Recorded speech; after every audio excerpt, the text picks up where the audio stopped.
तो बच्चों हम आपके लिए एक शॉर्ट सीरीज लेके आए हैं भाई, बहुत ही ज्यादा धमाकेदार झन्नाटेदार टॉपिक होगी, या कोई ऐसा टॉपिक जिसमें आपको समझने में दिक्कत आती है, या फिर कोई ऐसा टॉपिक जिसको समझ के हम शायद एक टॉपिक से पता नहीं कितने दुश्मनों को मार गिराएंगे। तो आज 19 टॉपिकों में एक और टॉपिक आपके लिए लेके आए हैं जिसका नाम है बच्चों इलेक्ट्रोफिलिक एडिशन रिएक्शन।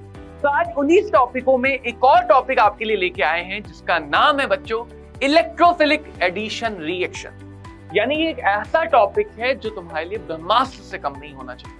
अब अंबानी के पास टाटा बिरला जाके क्या कर लेंगे? कुछ नहीं, सबके पास अमीर ही है। तो पहली चीज तो ये समझ लो कि किसी भी क्वेश्चन प्लस माइनस को ढूंढने की कोशिश करो, तुम्हें क्वेश्चन अपने आप आसान होता हुआ दिखेगा। प्लस प्लस कभी मत जोड़ो, माइनस माइनस को दूर भगाओ, प्लस माइनस अपोजिट चार्ज को अट्रैक्ट करो। हेलो चैंपियंस, क्या हाल चाल है? मैं कमल शर्मा स्वागत करता हूं आपका infinity learn by Shri Chaitanya में। तो बच्चों हम आपके लिए एक शॉर्ट सीरीज लेके आए हैं भाई, बहुत ही ज्यादा धमाकेदार झन्नाटेदार टॉपिक होगी। एक ऐसे टॉपिक जो नीट एग्जाम में बहुत बार आते हैं, या कोई ऐसा टॉपिक जिसमें आपको समझने में दिक्कत आती है, या फिर कोई ऐसा टॉपिक जिसको समझ के हम शायद एक टॉपिक से पता नहीं कितने दुश्मनों को मार गिराएंगे। और हमारा दुश्मन क्या है? नीट एग्जाम में केमिस्ट्री में पूछा गया एक एक सवाल चुन चुन के गिराना है। तो आज 19 टॉपिकों में एक और टॉपिक आपके लिए लेके आए हैं जिसका नाम है बच्चों इलेक्ट्रोफिलिक एडिशन रिएक्शन। अब सर ये क्या भला है, या ऐसा क्या खास है इस टॉपिक में कि जो हाइड्रोकार्बन है ना बच्चों, एल्कीन और एल्काइन, अगर तुम ये समझ लेते हो कि इलेक्ट्रोफिलिक एडिशन क्या है, सारी रिएक्शन यहां पे एल्कीन एल्काइन की खत्म। यानी ये एक ऐसा टॉपिक है जो तुम्हारे लिए ब्रह्मास्त्र से कम नहीं होना चाहिए। इसकी मदद से तुम एल्कीन और एल्काइन के ना जाने कितने क्वेश्चनों को मार गिराओगे।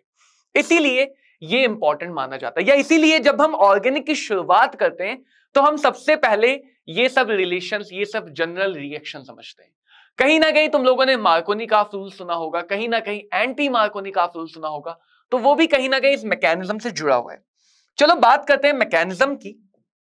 देखो समझो ऐसा क्या अंतर है, कुछ बेसिक बातें दिमाग में बैठाने का है कि चलो भैया हमारे पास मान लो कार्बन के बीच में पाई या डबल बॉन्ड का पाई बॉन्ड है या ट्रिपल बॉन्ड का पाई बॉन्ड है।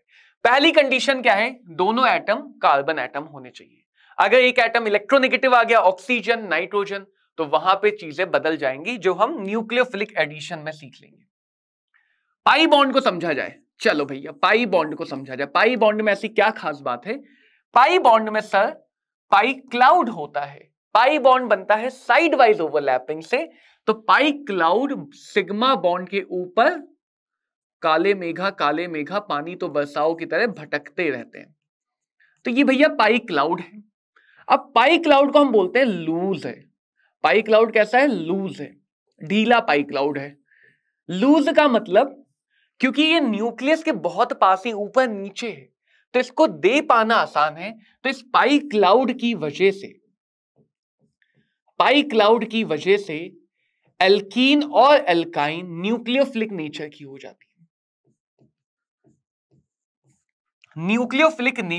जाती है। इससे क्या बात समझ में आएगी सर? इससे ये बात समझ में आएगी कि न्यूक्लियोफाइल मतलब ये इलेक्ट्रॉन रिच है। कैसे है? न्यूक्लियोफाइल का मतलब सर ये इलेक्ट्रॉन रिच है, अमीर है भाई, अमीर है, अंबानी टाइप के लोग हैं। तो ये दूसरे अमीर को अपने पास काहे बुलाएंगे? अब अंबानी के पास टाटा बिरला जाके क्या कर लेंगे? कुछ नहीं, सबके पास अमीर ही है। तो पहली चीज तो ये समझ लो, तुम्हारे बहुत सारे ऑर्गेनिक क्वेश्चनों के लिए रामबाण बता रहा हूं कि किसी भी क्वेश्चन में प्लस माइनस को ढूंढने की कोशिश करो, तुम्हें क्वेश्चन अपने आप आसान होता हुआ दिखेगा। प्लस प्लस कभी मत जोड़ो, माइनस माइनस को दूर भगाओ, प्लस माइनस अपोजिट चार्ज को अट्रैक्ट करो। इलेक्ट्रॉन रिच भगा दो।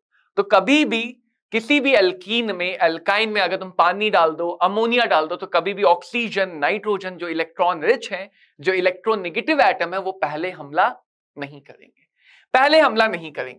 किसको पास बुलाएगा? ये इलेक्ट्रोफाइल, जिसके पास इलेक्ट्रॉन कम है उसको अपनी तरफ खींचेगा।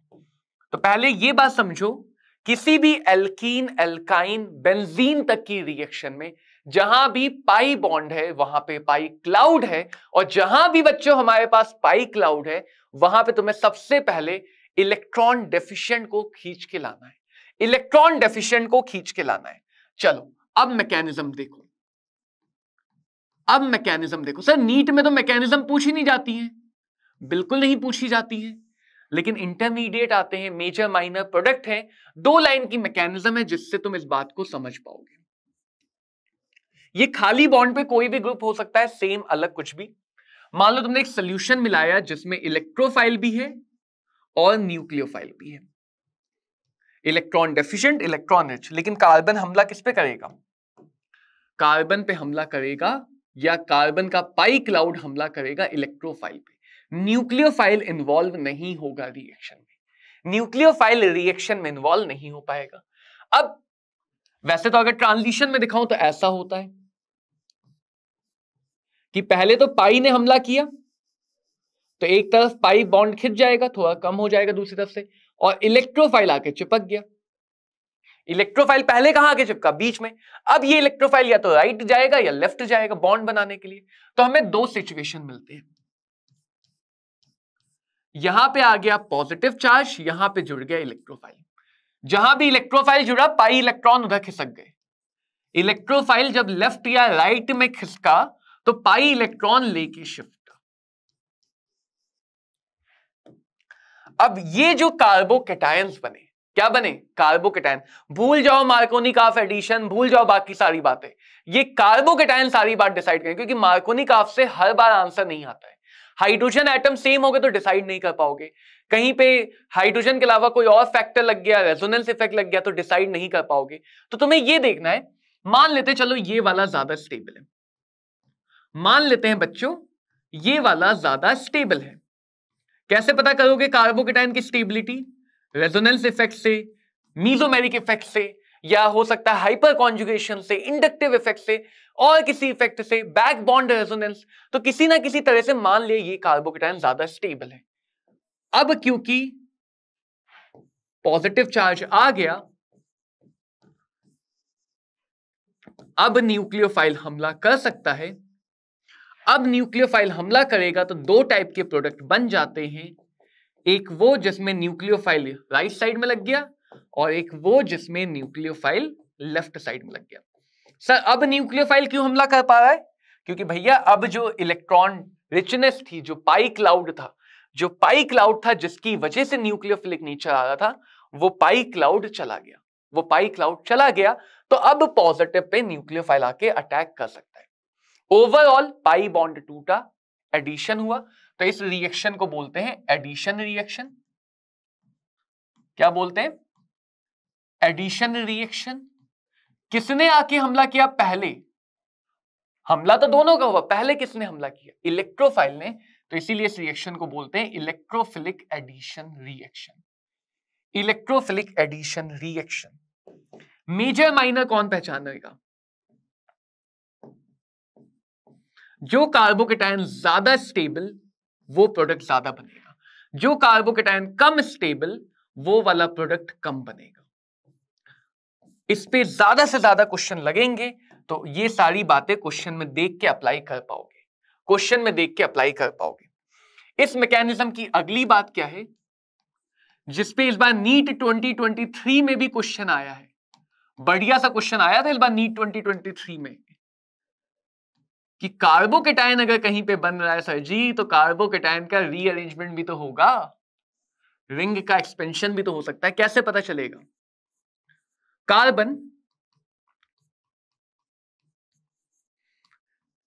मान लो ये कार्बोकैटायन बना,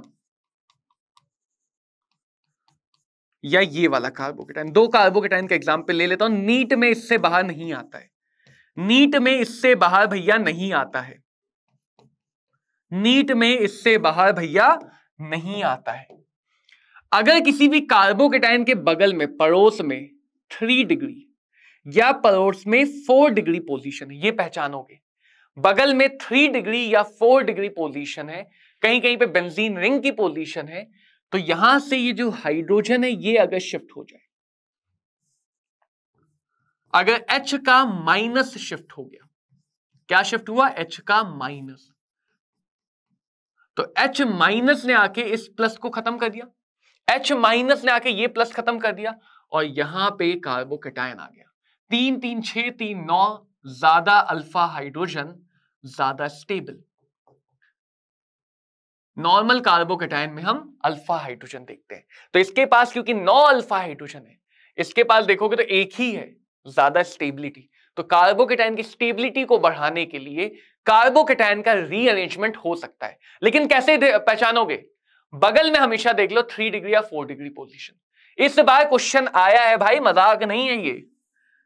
अगर बगल में 4 डिग्री पोजीशन है, एक ऐसा कार्बन जो 4 कार्बन से जुड़ा है, तो किसी कार्बन ग्रुप को, मिथाइल को, इथाइल को शिफ्ट करवा सकते हो। यहां पे शिफ्टिंग होगी तो क्या भागा? इस बार मिथाइल भागा है। तो हम 2 टाइप की शिफ्टिंग देखते हैं, एक मिथाइल चला जाए,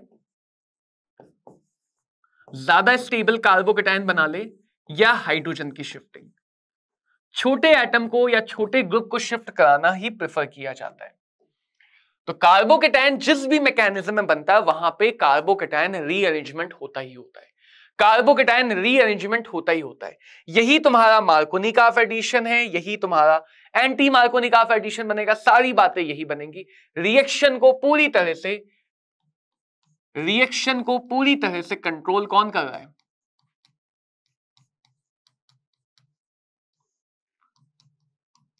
देखो, मान लो इस पे तुम्हें रिएक्शन करानी है एडिशन ऑफ वाटर, तो वाटर के पास क्या चीज है? एक H प्लस, एक OH माइनस। पहले कौन लगेगा? इलेक्ट्रोफाइल। ये ध्यान रखो, पहले कौन लगेगा? इलेक्ट्रोफाइल। इलेक्ट्रोफाइल लगेगा, कैसे लगेगा? देखो, CH3 CH CH2, H यहां लग गया, पॉजिटिव चार्ज यहां आ गया,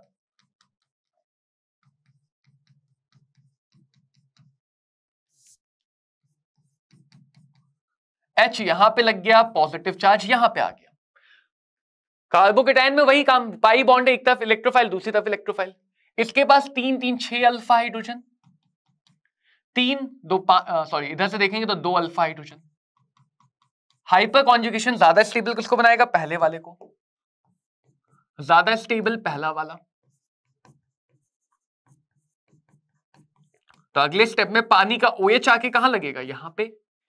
पानी का OH आके कहां पे लगेगा? जो नेगेटिव है वो पॉजिटिव पे, जो पॉजिटिव है वो नेगेटिव पे।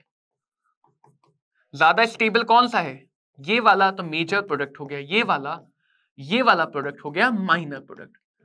तो चाहे एल्कीन हो, एल्काइन हो, जितनी बार भी एडिशन करेंगे उतनी बार हमें कार्बोकेटायन की स्टेबिलिटी देखनी है, कार्बोकेटायन की स्टेबिलिटी देखनी है। इसी के लिए अलग से एक नोट पढ़ते हैं। क्या पढ़ते हैं?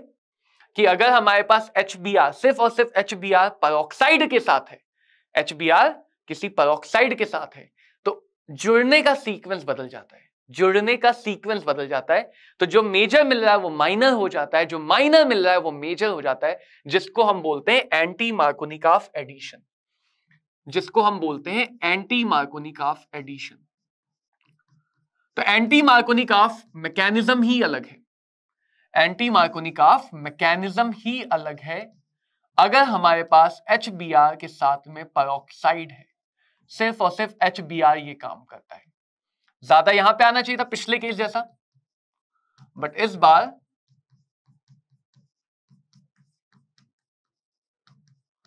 जो पिछला केस था उसके अकॉर्डिंग ज्यादा स्टेबल पॉजिटिव कहां है? जहां ज्यादा स्टेबल पॉजिटिव वहां पे नेगेटिव। तो ये Br जुड़ता, ये H जुड़ता, या फिर उल्टा ये H ये Br, ये कहलाता मार्कोनिकॉफ प्रोडक्ट। जो ज्यादा स्टेबल प्रोडक्ट है वही मार्कोनिकॉफ प्रोडक्ट है, जो कम स्टेबल वाले से बना वो कहलाता है anti Markovnikov product, anti Markovnikov product.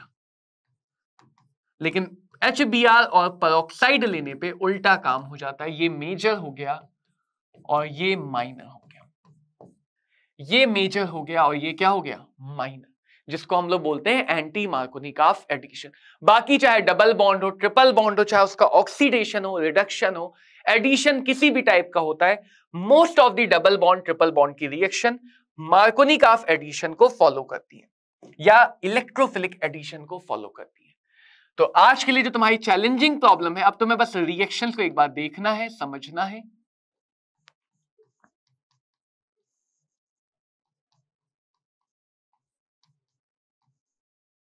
आज की जो चैलेंजिंग प्रॉब्लम है इसके आंसर मुझे कमेंट में लिखना कि यहां पे क्या क्या प्रोडक्ट बनेंगे, कितने प्रोडक्ट बनेंगे और प्रोडक्ट का आईयूपीएसी नेम क्या होगा। प्रोडक्ट का आईयूपीएसी नेम क्या होगा।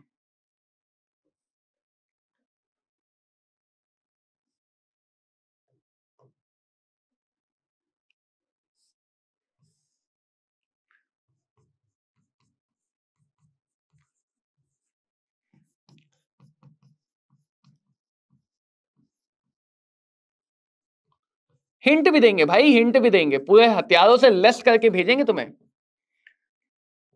तो हिंट ये है इस क्वेश्चन का कि सर यहां पे कार्बोकैटायन रीअरेंजमेंट को सोच लेना। किसको सोच लेना? कार्बोकैटायन रीअरेंजमेंट को। कार्बोकैटायन रीअरेंजमेंट को बगल में अगर पॉजिटिव पोजीशन है, जैसे एक एग्जांपल दिखाता हूं, बगल में मान लो एक पॉजिटिव पोजीशन के बगल में CH3CH CH2 CH double bond CH2, मान लो मैं इस पे एडिशन करवा रहा हूं HBr का। नॉर्मल कंडीशन, कोई पेरोक्साइड कुछ नहीं भैया, सिर्फ नॉर्मल कंडीशन में। अब तक समझ में आ गया होगा। दो केसेस हो सकते हैं, दो केसेस हो सकते हैं सर। कौन कौन से दो केसेस? ये तीन होगा भैया, दो नहीं होगा। दो केसेस कौन कौन से हो सकते हैं?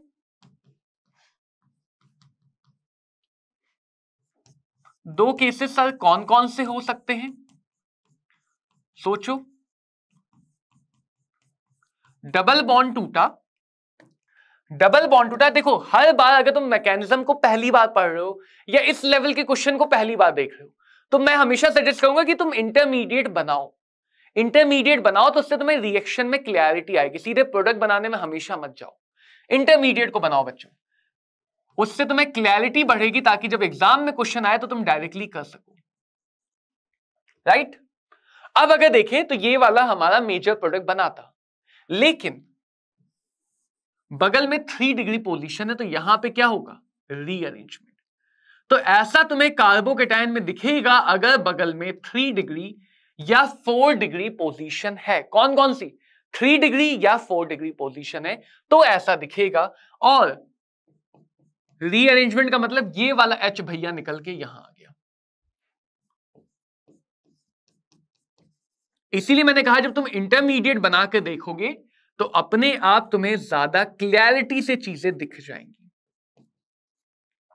और एक बार H निकल के आ गया, एक बार H निकल के आ गया, अब Br माइनस ही है ना भैया? हाँ, जो Br माइनस है वो जुड़ेगा कहां पे?